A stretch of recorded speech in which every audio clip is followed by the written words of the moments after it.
Hi everyone, this is Derrick J. Freeman of Freeman TV, and I'm sitting here today with Ryan Maddox. Hi everybody, I'm Ryan, and today is our first show of Freedom Singularity, a show on Freeman Television Network. Today I asked Ryan to get into the meat of a few topics, the first of which will be the parasitic nature of the state. It's a great topic. Some people might be wondering, well, how could you say the state is parasitic? Most people think that the state, is their protector. It, provides them with police and emergency services and all these wonderful things. And to the extent that's true, the state does provide services. But on the other hand, the other part of the state is all the theft, all the murder, the war, the prison, the drug war, and just an endless list of abuses and basically parasitism on the host, which is the people who comprise, nations, and, we seek an end to the state as a parasite on our wealth and productivity and our lives and freedom. What is a parasite, and what are some of the most basic actions of the state that resemble a parasite? Okay, well, a parasite, is an organism or an entity that basically takes away from a host involuntarily. In this instance, the host is all the people who comprise, a city or a state or a nation, and the state is basically that entity which asserts its right to steal from people and to cage them if they resist, and to kill them if they further resist. What are some ways that the state is parasitic? Well, again, the first example is taxation. Taxation is this system where people calling themselves a state will take people's money against their will, and often they'll try to rationalize it by saying it's for a good cause. But ultimately, theft is theft. If people aren't willing to give up their money voluntarily, no amount of coercion can resolve that. Every time a state goes to war, it's to expand its power and to obtain resources that it's taking by force from other people, and it's a very atrocious system that still exists today. Each individual ought to have the right to control themselves and the property that they acquire through their own labor and transforming of material into products. So when the state comes along and says, I'm going to take this by force, they're negating the self-determinism of each individual to run his or her life as they wish and use the products of their life as they wish. Can you give me some examples of lost opportunity costs due to taxation? Sure. Well, one of the problems economically with state intervention is that the state terribly misallocates resources, and this is understandable and predictable because the state doesn't have the same mechanisms, market signals for determining how to allocate resources properly. When you can just point a gun at people's head and say, give me your money, you have an unlimited amount of money to throw around, and often what really happens in a democracy, in a political system like this, is that people are aware that there's this cash flow of money available, and they're going to compete for control over that supply of free money. So you have all these corporations and lobbies and these politically connected firms and organizations that are all trying to get control of that stolen money. And so it creates a lot of bad incentives. It incentivizes companies to put their resources into lobbying the government for that money and those subsidies and privileges rather than creating innovative products and using their resources in a rational manner. When consumers or individuals are free to select from a variety of different providers, whether it's in a competitive market or if it's from charitable organizations, they're free to choose whomever best provides the product that they're seeking. But in this system of government intervention and stolen money and subsidies, you have people acting against their self-interest and ultimately against the self-interest of people as a whole by trying to seek this stolen money. It really drains off the productivity that can be created by free individuals collaborating and competing in an open market. You can't give away what you don't have. And what you don't have is other people's self-determinism and willpower. You don't own other people. So when you vote for a leader to steal my money, it doesn't matter if you or 100 other people voted for that leader. It's still my money and it's still my choice. If people want to voluntarily give their money to politicians or to other people who will spend it in nefarious ways, then they're free to do so. But ultimately, the choice is still belonging to the individual who dissents or says no. So when you think about it that way, democracy really comes down to just a barbaric system in which a majority of individuals force their will on another person or another group of people who don't wish to participate, and basically that system steals from those people to fund programs that they often disagree with, like war, and caging innocent people who haven't harmed anyone else, people who do drugs or sell products the state disagrees with. So that's really the problem. Many people oppose war, but they don't see the state as a parasite, and so the solutions that folks come up with for ending wars tend to not work. Things like voting or holding signs out on the street. Why do these methods not work, and what is an alternative solution? The system is designed to generate war. That's the nature of the military-industrial complex and the way that resources circulate in the political system. So when you try to elect a leader to change that, they're influenced by these same corporations who are building, the means of destruction that are employed in these wars. They're going to fight really hard to make sure that the politicians who are elected and are acting are going to continue their system of privilege and war profiteering. The alternative is really that people begin to say no when their higher-ups, their superiors, tell them to do something that they morally disagree with, to just simply say no. And what that really leads to is people in aggregate, leaving the military, leaving state organizations and joining the free marketplace, and resisting taxation, because taxation is what fuels these wars. States cannot go to war if they don't have the resources to propel it, and war is extremely costly. So whenever we just willingly give our money and resources to the state, and especially our willing obedience to use the machinery of destruction and killing, until we end that, we're not going to end war. So my call to action to everyone is, if you are participating in these systems of control and warfare, to leave, to join us in our community of free people and free thinkers. Peaceful people are looking for a solution to end the wars and to enhance freedom in their own lives. Is it possible to have a free society that is well behaved? Oh, absolutely. A lawful society and a free society do not have to be incompatible. The kind of law that I advocate for is something resembling common law, which is an emergent and distributed system of law, as opposed to the hierarchically imposed statutory law that we currently have. The main difference is that in a common law system, there's free access, competition for arbiters who make judicial rulings in cases that are populated by willing participants. So in a common law system, there's no coercion, there's no compulsion, and there's free access and competition.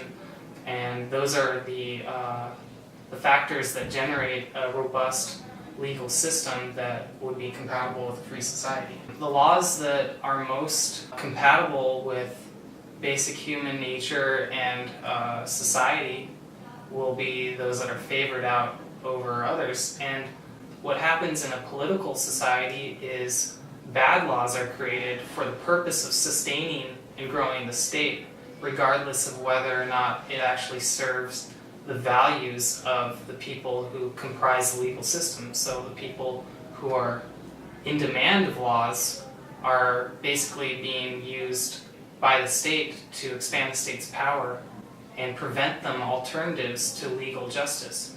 And what's really evil about this system is that the state outlaws other competitors from providing legal services. So when the state is acting parasitically, as it always does, constantly, people have no recourse to fight the injustice of the state. They must go through the state to get legal services and to seek justice and accountability, but obviously that's not going to happen. It's impossible because the state is the sole provider of that service because of their forced monopoly. You are familiar with the actress Lauren Canario, who I am. Was arrested for engaging in some civil disobedience regarding eminent domain. I think it's a perfect example of the parasitic nature of the state aggressing against peaceful people and their property. Ultimately, I know that Lauren Canario occupied a home that was being seized by the state for one reason or another. And I'd like to note that, no matter the reason, it's no justification for force and violence. To take away someone's home is really just an example of a tyrannical condition, and it's unacceptable in a free society. So I know that Lauren Canario stood at this home and she refused to leave, and she was ultimately kidnapped by state agents. And I applaud her for her efforts and her courage, because if more people did this, I think eminent domain and other asset forfeiture systems would probably decline. One of the things I know about parasites is that they tend to grow. They sure do. Maybe you can give some examples of how the parasitic state started out small and has expanded to the level we experience today. Right, well, people will refer to our limited constitutional government as if that was what exists today, but obviously we have something far removed from that.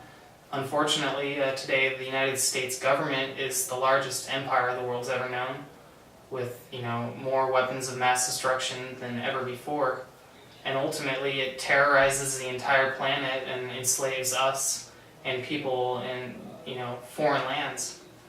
So this idea of limited government certainly hasn't worked here in the United States, and in other places it's been just as tyrannical. For folks who oppose war, not paying war taxes would be one possible solution. Maybe you can give us a little background on how the parasitic state is able to engage in warfare that it can't afford. Alright, well, historically states engaged in warfare by taxation, stealing more resources from its host to cover, the expenses from warfare.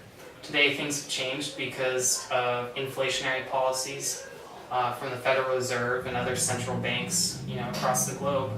Today governments simply print off the money, they fabricate it from thin air, and then they use that to pay the expenses of their warfare. So if we really want to strike at the root of war, we have to resist taxation, but more importantly, we have to seek alternative currencies that are detached from the Federal Reserve note system, and then we'll truly be able to end war in some capacity or in a total capacity. I really wish nobody were in office. It's a very blatantly corrupt system where some people will vote and other people won't, but yet the choices of the people who did vote are forced onto everyone else, including the people who did vote but did vote for other people or other leaders. They're also having the preferences of the other majority imposed on them by force. I can't see any good of taking one person's preference and saying, hey, this is a really great idea, I think I should force it onto everyone, because not everyone shares the same preferences and everyone has different needs to satisfy their values and their life goals. So this idea that the state is just going to push one value system onto everyone in an entire locality or even a region as massive as a country is just ludicrous. It's totally incompatible with human nature, and it causes perverse social problems. There are viewers out there who haven't come to the point where they're willing to get arrested for civil disobedience or stop paying taxes for fear of being caged. Are there any words of encouragement that you have for these people, or alternative ways for them to say no to the state? Absolutely. I think everyone can participate in some capacity. If you're concerned about your safety and your risk factors, then you can easily distribute and spread information online. It's incredibly easy to do today. And filming public officials when they're abusing people in public, depending on the area you live in, may be completely legal. In general, I would just encourage everyone to act with their conscience, and whether or not it's a state agent or some other individual, if someone is trying to abuse another and impose their will on them, to stand up and speak your mind and say why you disapprove of that. And I think when more of us stand up and refuse to blindly follow orders and resist authority, then we'll live in a freer society. One of the ways you can say no to the state is by visiting fr33agents.com and checking out the achievements page. Is there anything else that you wanted to say to people who are totally new to the idea of the parasitic state? Well, first I would just encourage people to consider that, if you want the state to provide social programs and feed the poor and manage the healthcare system and manage the money, then you're going to have to live with indefinite war, indefinite impoverishment, broken healthcare system. You're going to have to deal with the fact that the state is making us all worse off in aggregate. And how can people be better off in a voluntary society?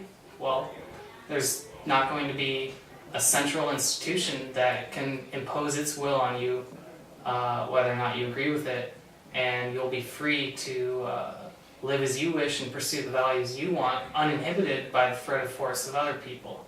And I see that as the strength of a free society, is that each individual is free to rise and fall on their own merit and achieve the success that they wish in their life, only prohibited by their own mind. There are a growing number of people dependent on welfare. Is that sustainable? Absolutely not. If you just glance at the numbers for unfunded liabilities, it's astronomical. Billions and billions of dollars, trillions of dollars that don't exist, that have been lent by foreign governments that probably don't have them anyway. Since the introduction of welfare in the United States, the number of people on welfare has only grown. Is that simply a reflection of an increased population, or is that a failure of the state? I could tell you, it could be one or it could be both.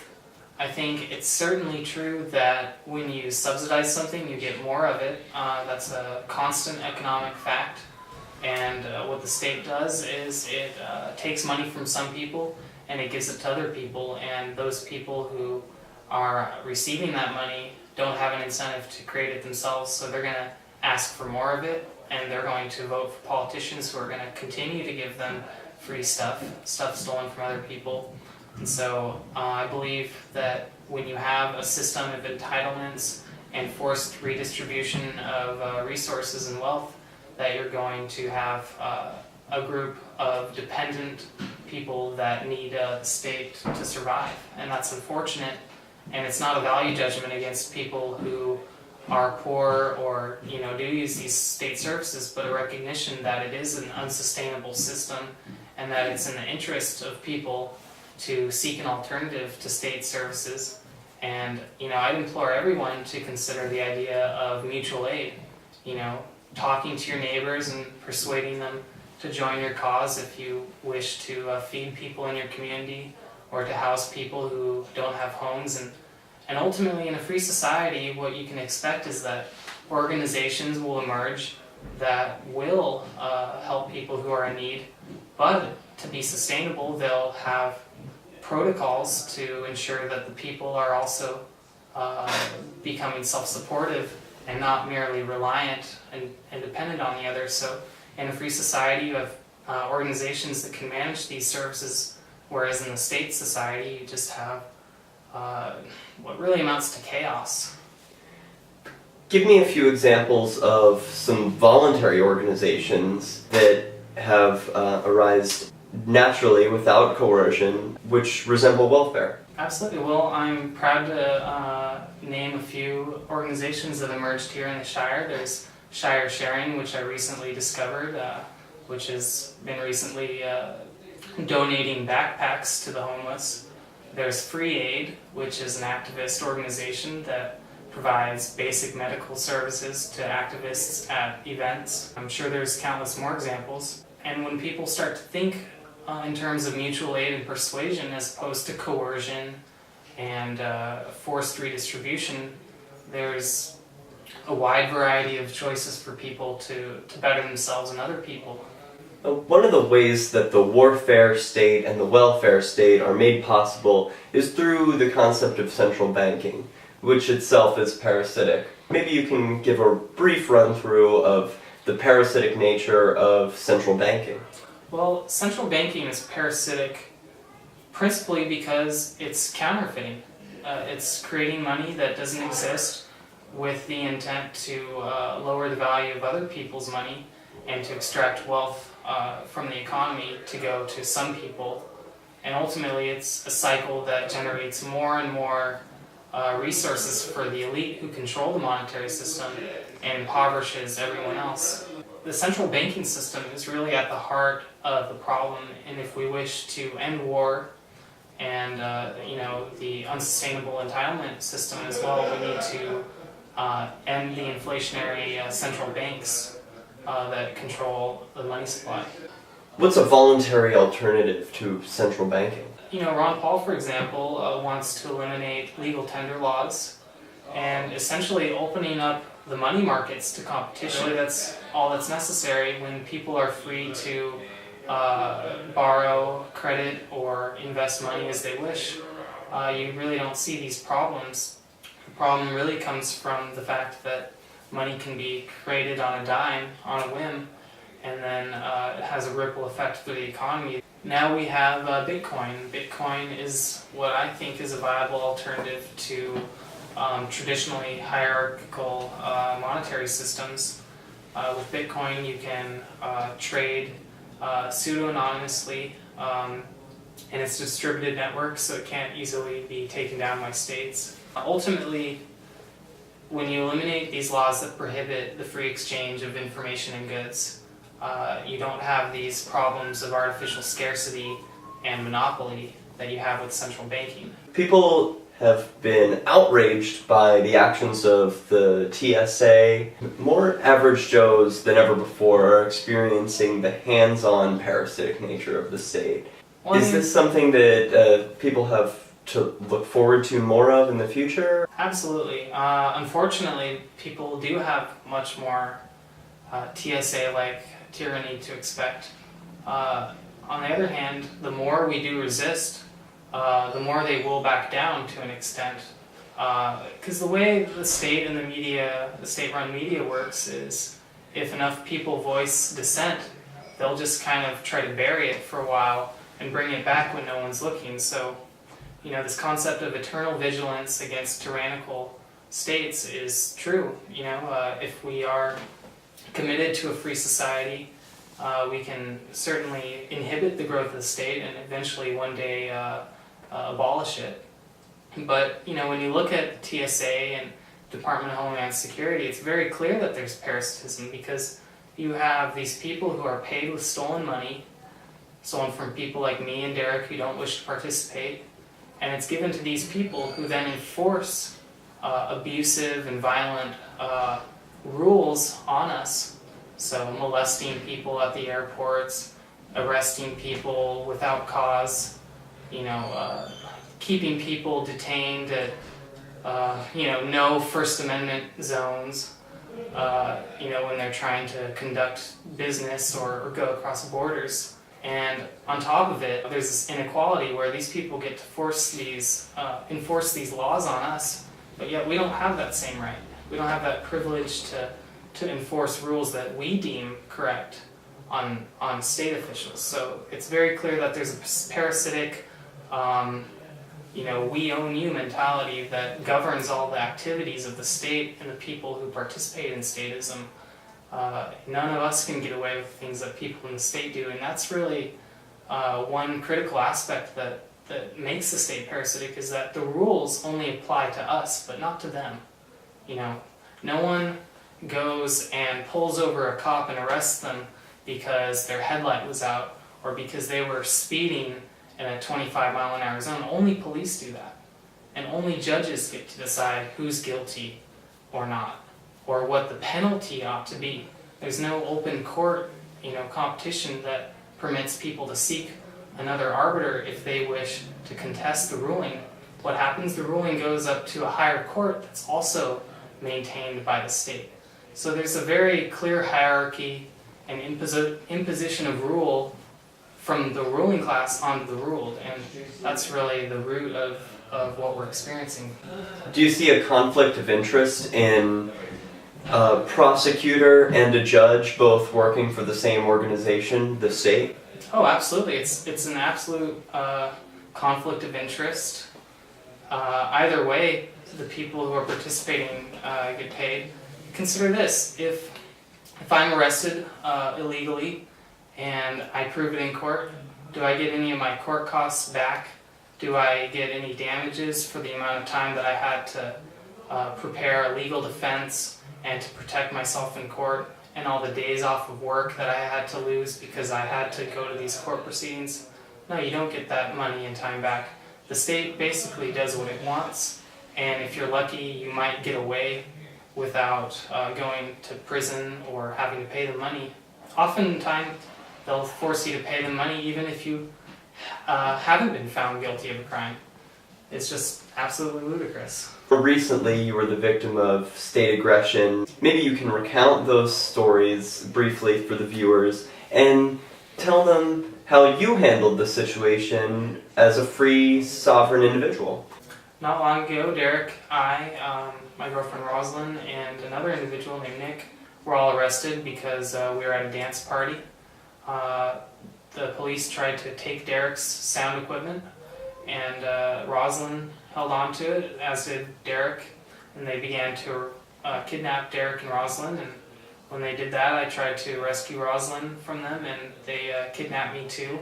Ultimately, there was no victim, there was no crime that occurred, but yet there's 4 new victims, the 4 of us who were kidnapped that night.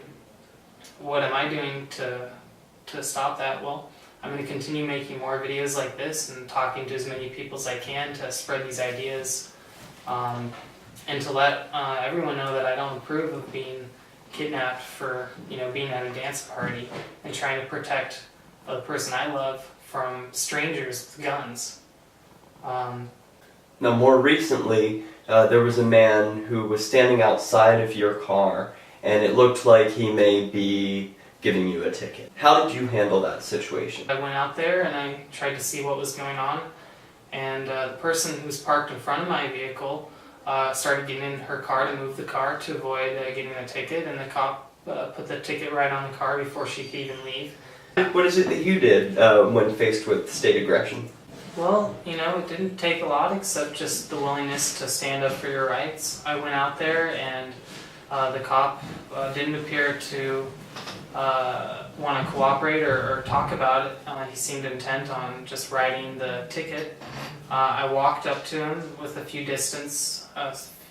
feet distance, and I said, "Are you going to issue violence tonight?" And the purpose of that question, when I said it, was to emphasize that it's not a ticket that he's writing, because a ticket is just some pieces on paper, some words on paper. What he was issuing was a threat of violence, a threat of future violence that, were I not to pay this ticket, I would endure. And I'm likely to sit in a cage to make my point if it goes to that. But I asked him this question, and he refused to answer. He didn't even look at me. which indicates that he wasn't happy about what he was doing. And I just stood there and I watched him, and after moments of refusing to even look at me once, I said, "Are you happy about what you're doing?" He didn't answer, and I saw him moving towards my truck, and I said, "Please don't touch my private property." And he turned around and he began to hand the ticket in my direction, and I refused to accept it because that would be acknowledging validity to it. And then he went to my truck and he did put it on the window and violated my request to refrain from touching my private property. And I'll admit that might sound a little bit silly to some people viewing, but it's more about the principle and the idea that if you don't stand up for your rights on something small, then how are you going to ever defend them when something more devastating happens, like the TSA or conscription, forced military participation. Countless examples of how the state tramples on people's rights every single day. So if more people just got a video camera and explained with pure reason why they have dignity as an individual and don't deserve to be caged or harassed by strangers with badges, I think they'd find it in their advantage. This is the conclusion of the first episode of Freedom Singularity with Ryan Maddox. Don't forget to comment, subscribe, and if you like what you see, check out more at freedomsingularity.fr33agents.com. Thanks again for being with me today. Thank you very much, Derrick.